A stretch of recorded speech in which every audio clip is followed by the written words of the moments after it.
Anybody who's used an automation tool will eventually, if you're looking at what it's sending, see a note and be like, wow, this is all wrong. I come from an era, and people tell me I'm a relic of a bygone era all the time, but in my era, I had to do that research. I had to come correct. I had to know what a buying side looked like because there was no intent engine that would tell me that.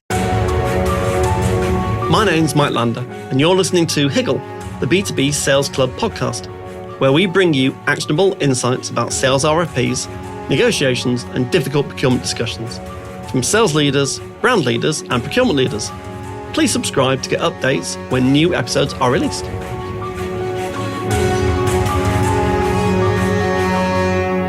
Joe, thanks ever so much for joining me on Higgle, the B2B Sales Club podcast. Great to have you. Great to be here. Thanks for having me. So, basically for the audience, who are you? What do you do? And your favorite song and why? Okay, that's a good question. Favorite song and why? I'm Joe Fontana. I have been building sales teams since the 90s, helping sellers of all shapes and sizes from SDRs to CEOs.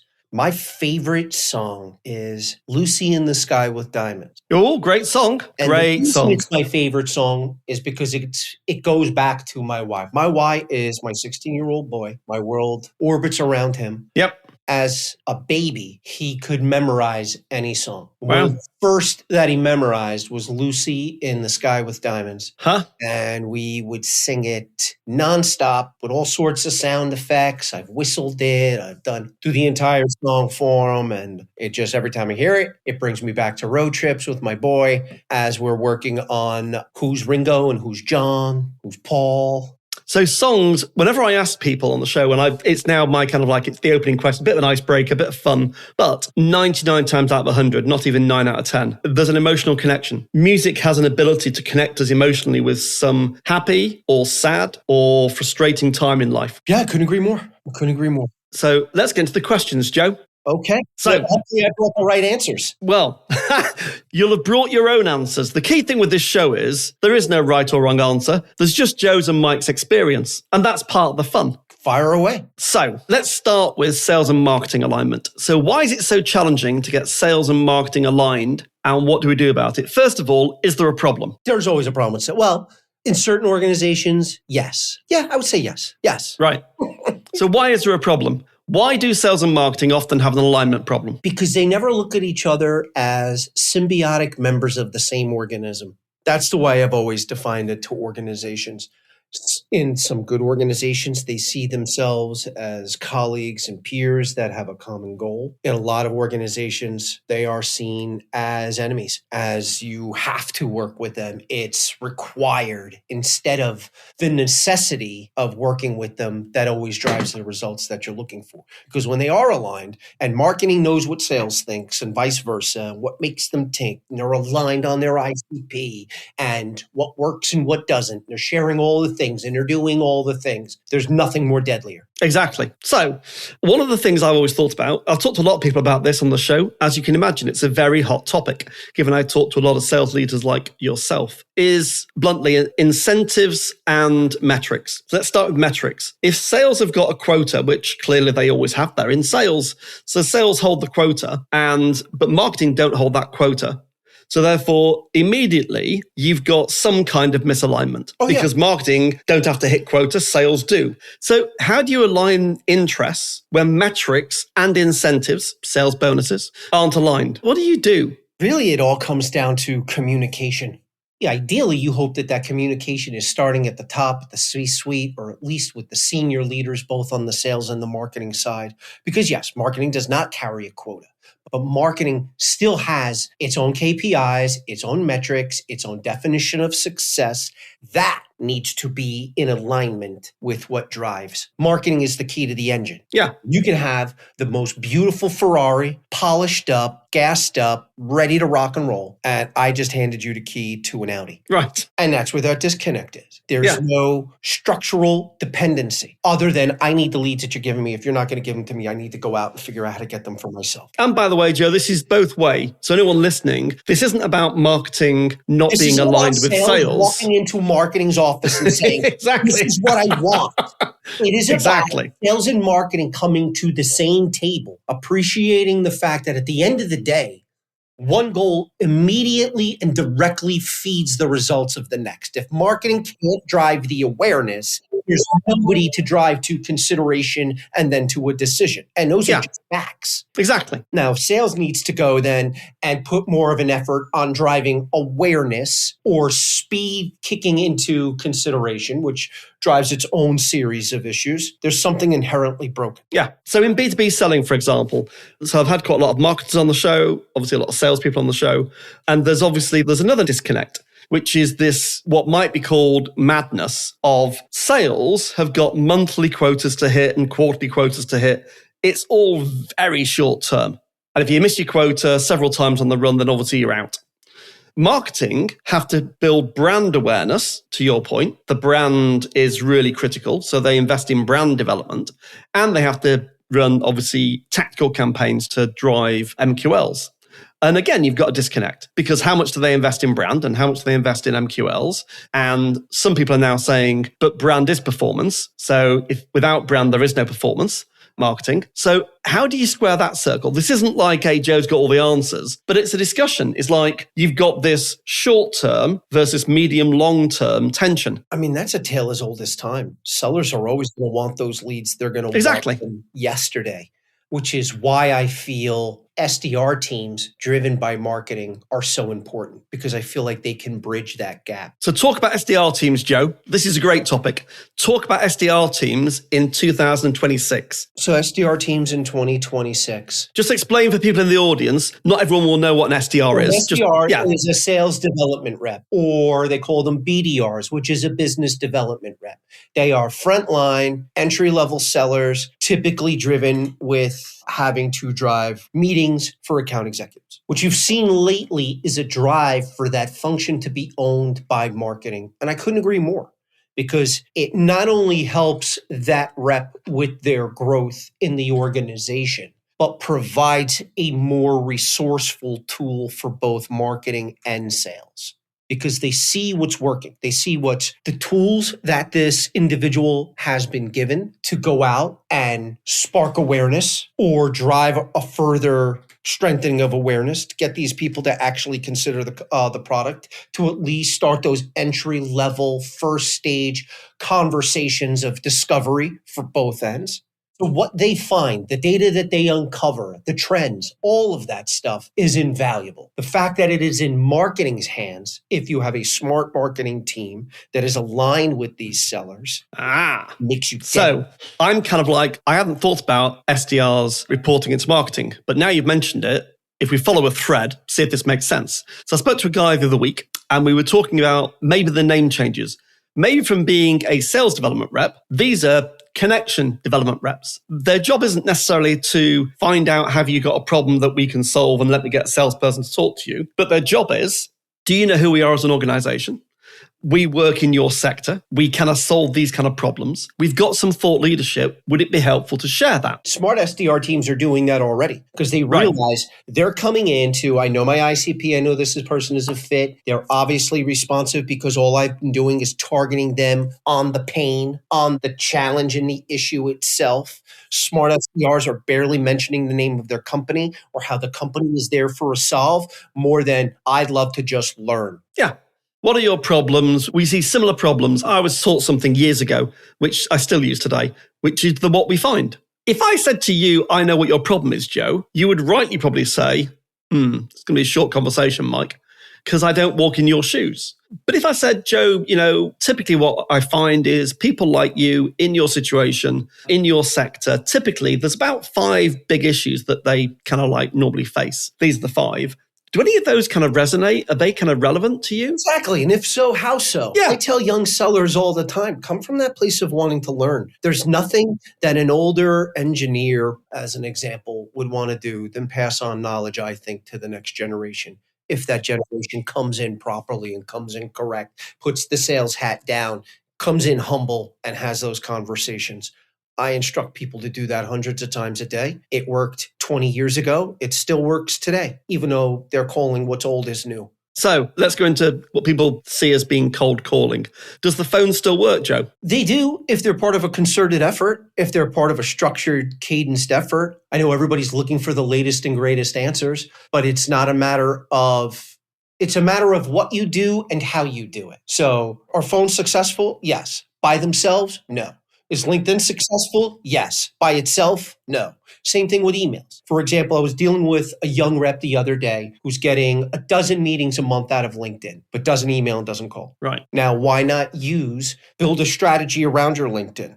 In emails, I'm going to send those individuals as well. Here's some telephone calls I'm going to make. You're still going to get your 12, but because you added those two other components in there, let's say you reached out to 100 people to get those 12. Now there's another 9 to 18 that might pick up a call. Or they hear your voicemail. Mike, know you're busy, shot you an email, came from joe@linkydink.com. If it resonates with you, love to chat. Might be in spam.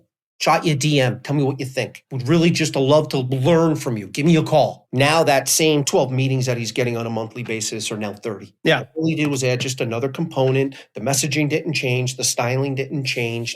None of the steps that they took to ensure that that person was the right person changed, more than I'm going to touch them in different places. So let me ask you a different question. Again, the beauty of this recording for people that are listening is I pick a couple of topics with the guest and then we go off-piste. As everyone knows that listens, it's the off-piste is where the fun is. Yeah. So if you took 100 salespeople that are, they're account execs, they kind of like, maybe 5 years in, and you took those 100 salespeople, how good would they be at driving net new business on their own without any support? I.e., in the old days, you were given the yellow pages. 100 copier salespeople were given yellow pages, go out and sell copiers. How good would 100 salespeople be at generating their own leads without any support? Today, I think a good percentage would be very poor at it. And why is that, Joe? Because there's a reliance and a crutch on technology. There is a generation of sellers that take everything they receive from tech and AI as dogma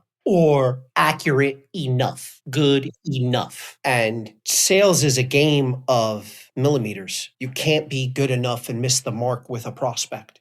You're an SDR, you're, first time, an AE, for example, you are the face of that brand to the person you're engaging with. So if you're getting all the little things wrong in this market, in this era of sales, where the buyer has all the power, where's the value in you? Because the value as the seller today is I bring clarity, I bring credibility, and there is a level of trust that I won't get you fired. So when you miss little things about how to properly research or know that your automation and the messaging and the people it's targeting and all that stuff is not on point, you're doomed. Yeah, exactly. So I actually posted about this a few weeks back.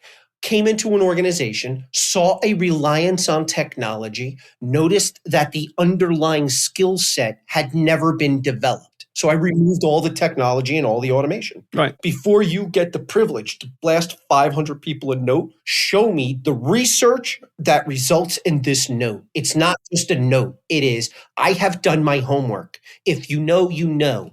I have driven down. I know this pain. I have starting to develop some type of sense of credibility. If you don't know how to research, you're done. Exactly. Now, a lot of organizations can get away with it because they have that strong marketing alignment that we spoke to earlier. And they can say, Joe, here are the 20 orgs your sales team should target. Here's why. Here's why we're targeting them. Here we're working with them. If they're in alignment, then it's, hey, marketer, I'd like to target these 30 companies. Well, they told us to target these 30 companies. Let's figure out who we should target together, what good targeting looks like, who are the people that we're targeting and why we're targeting them, why would they reply, what are different ways we can get them to engage while your sales team is working with them, all the collateral, all that other fun stuff. Some organizations, because there's that disconnect, don't get access to it, or the story that the marketers are telling isn't accurate, or the engines that they're feeding for the sellers to go out and execute,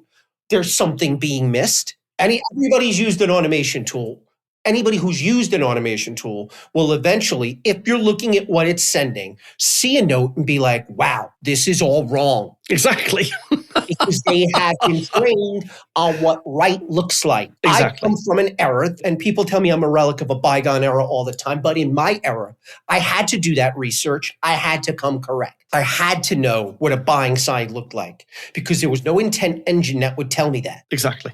So I wrote about this on LinkedIn, I think this week, I can't remember, which was about basically, imagine if you're a buyer. If you're a salesperson and you're doing outbounds and you're trying to generate leads, and that's a perfectly good thing to do. Imagine you're a buyer or a prospect and you receive the thing you're about to send. How would you react? I tell sellers that all the time. Look at what you've just, here's your message. This is the work I've done, Joe. This is something I have with SDRs, AEs, all the way up to CROs and CEOs and founders. Here's what I send. And I always tell the joke, and it's only a joke, and it's only funny because it's true, that I have seen books of the Bible that are shorter than the message you just shared with me. If you read the message you're sending, that is the ultimate barometer. If you've done your homework, if you're living in the shoes of your prospect, I know that's a cliche, but it's truly what separates the pros from the pretenders because they've done the homework. They know that personalization is more than, Mike, you got glasses? I got glasses too.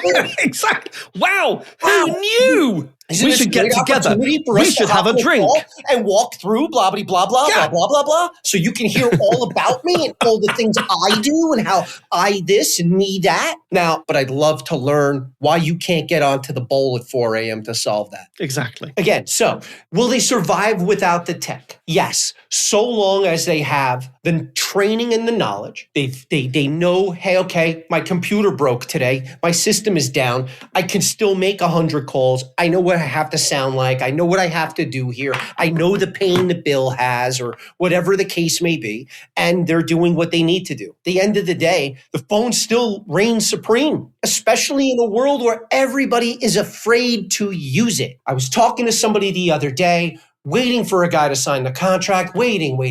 I pinged him twice. I DM'd him 3 times. Have you called him? Have you called him? Well, no, let's call him.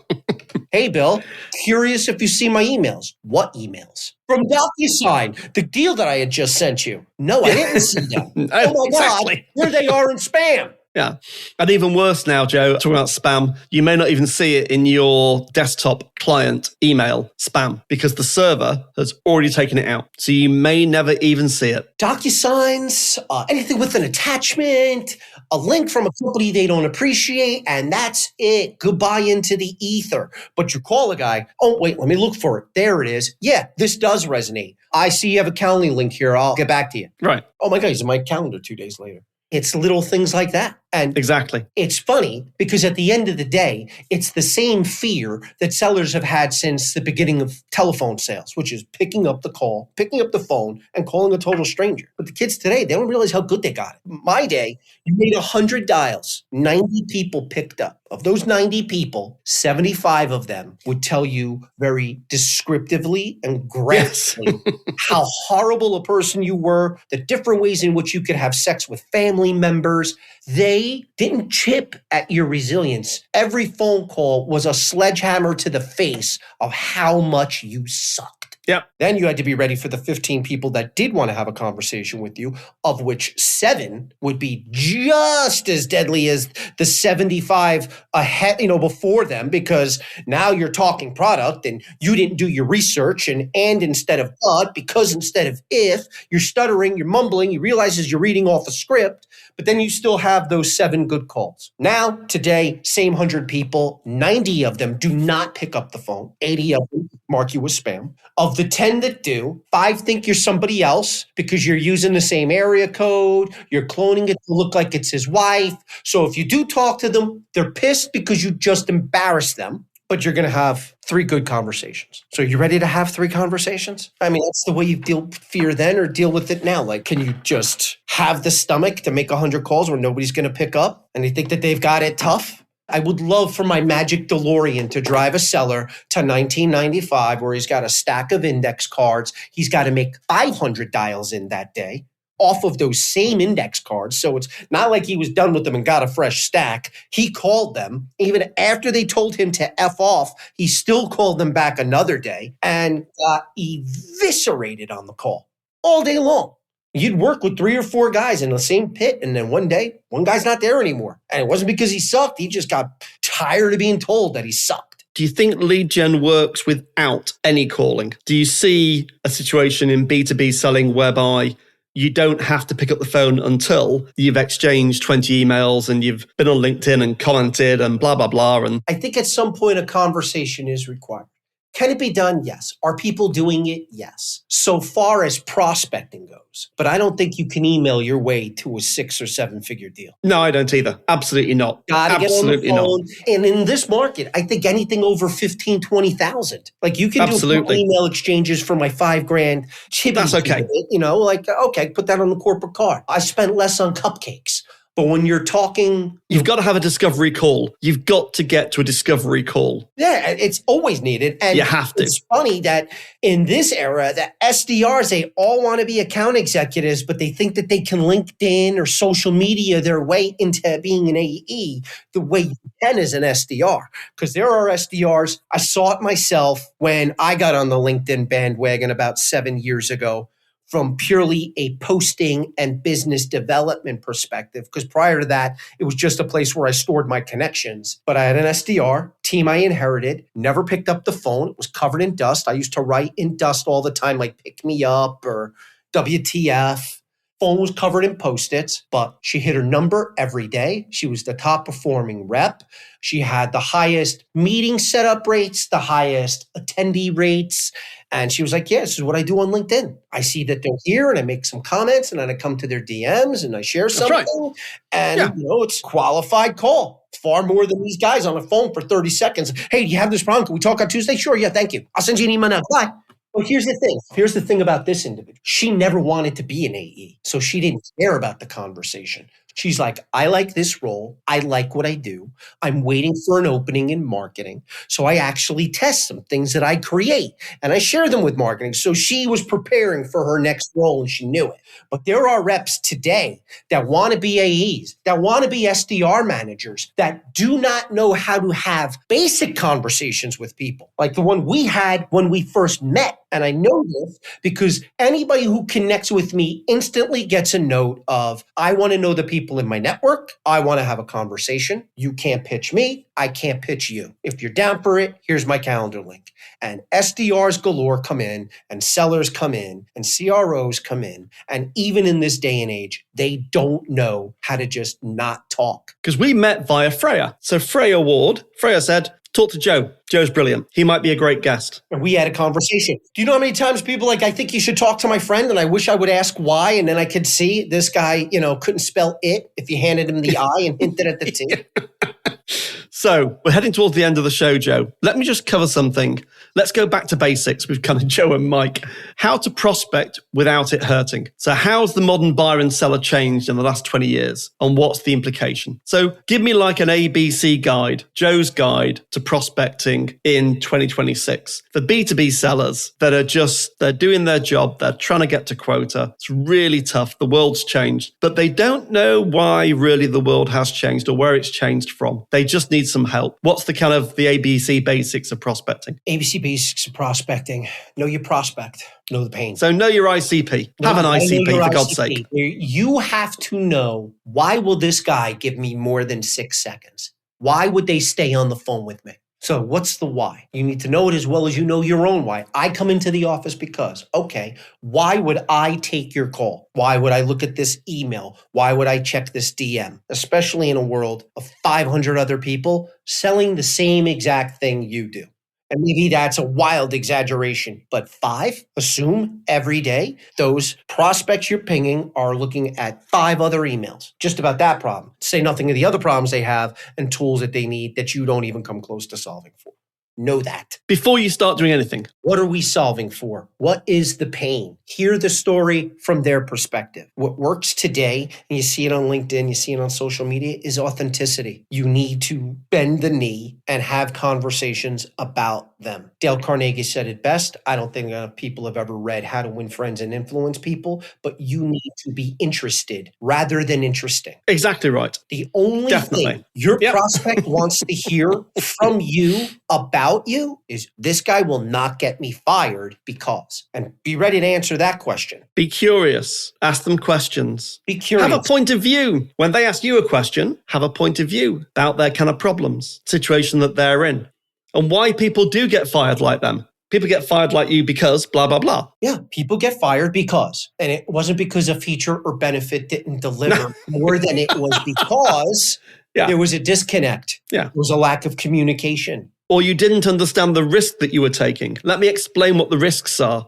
in solving the problem you're trying to solve, and why just picking a tech stack is a very risky solution if you don't understand the change management implications. Really, Mike, what do you mean? Look at the sales tech stack. You have sales leaders today that don't know the underlying skill that the tool is solving for. Right. Or don't appreciate the impact of the tool. Today, you hear a lot about parallel dialers. Well, I can press one button and 18 people are getting called at the same time. And if somebody picks up, that's the one that comes in. Yeah, it sounds nice on paper until it's hello, hello, hello, hello. Exactly. Oh, hi.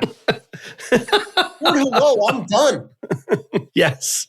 So there, another effect on your brand. People think of the fact, prospectors today, you are the face of your brand, but people also buy from you because of you. Yeah. But it's not because you're charming, certainly not because you're telling jokes, it's not because you're debonair, it's because you brought clarity to their challenge and you were credible. And remember, we know now, again, lots of research around this, 85% of the buyer's journey is done without you. Yeah. When they come to you, homework is done. T's are crossed, I's are dotted. Far different when I got started in sale, where I had 90% of the knowledge. I controlled the dialogue. I commanded the call. You needed me. Prospecting today, AEs today, fail to appreciate that A, you're never going to be the priority in your prospect's mind that your prospect is to you. And B, they don't need you. Exactly. They don't need you for data. They don't need you for research. They don't need you for testimonials and reviews. They need you to not get them fired. Yeah. And they need your human judgment. Yes. That comes with not getting them fired. I trust you because, hey, we discussed this one day. Joe mentioned we can't do this. So when the onboarding call comes and some guy who's just getting into the tool today is like, hey, does it do this? It doesn't. Joe squared this away a week ago. Go read your memos. Yes. We had 3 staff meetings back out. We're not getting into it again. But it all comes from, and this is what I tell sellers today, know your prospect, know your pain, know how you're not going to get them fired. And come with a desire to learn, especially young kids today. There are 2 ages where you can have conversations based on knowledge and people will immediately, maybe not immediately, they won't have as many defenses up. When you're really young, going to the really old, by really old VPs, SVPs, as considered old by a kid who's just getting started today. This is his first job. Hey, Mr. VP of this, senior engineer of that, I would love to learn from you. I'm just getting started in this field. I'm helping a company with some more, but I would just love to learn. I get suckered by it every day by SDRs and young kids. Hey, I heard you've been selling since the Stone Age. Could we yabba dabba do it this afternoon? And you taught me how it was to sell collars to dinosaurs. And the other side is when you're older and reach out to the young and want to share knowledge with them. They typically do that. So take advantage of it. You need to live in the world of what happens if everything is taken from me one day? How do I still get to have these conversations? Yeah. I know that's out of the Stone Age, but it's true. Yeah. It's my story and I'm sticking to it, Mike.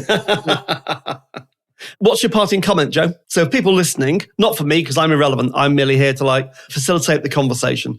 What's your parting comment to people that are selling out there now? Be smarter than your technology. Good. That'll do. Yeah. That'll definitely do. For a reason. So be smarter than your technology. Know what it's doing for you and why, so you can catch it when it's doing it wrong. Because it will go wrong every day. We've discussed you don't need me to show you. It will go wrong every day. And on the days it doesn't, thank the sales gods. But for the most part, especially the more tools you have, there are more opportunities for things not to sync, not to integrate, not to capture the data, not to pull the data over, not to transfer, not to share. Know what you're using and why. So that if you need to turn it off, you know how to turn it off, you know why you're turning it off, and you can live in a world where it's never been on in the first place. Brilliant. Joe Fontana, it's been fantastic. Knew it would be. Where can people find out more about you, Joe? That's a great question. I'm on LinkedIn, Ted Lasso of Sales. People are always welcome to ping me. I'm always happy to help sellers of any shape and size. This has been a lot of fun, Mike. Appreciate you having me on. It's been a real pleasure, Joe. It's been a real pleasure. I will speak to you again very soon. Thanks, Joe. Thanks for listening to Higgle, the B2B Sales Club podcast series with your host, Mike Lander. Please subscribe so that you'll catch all the next episodes.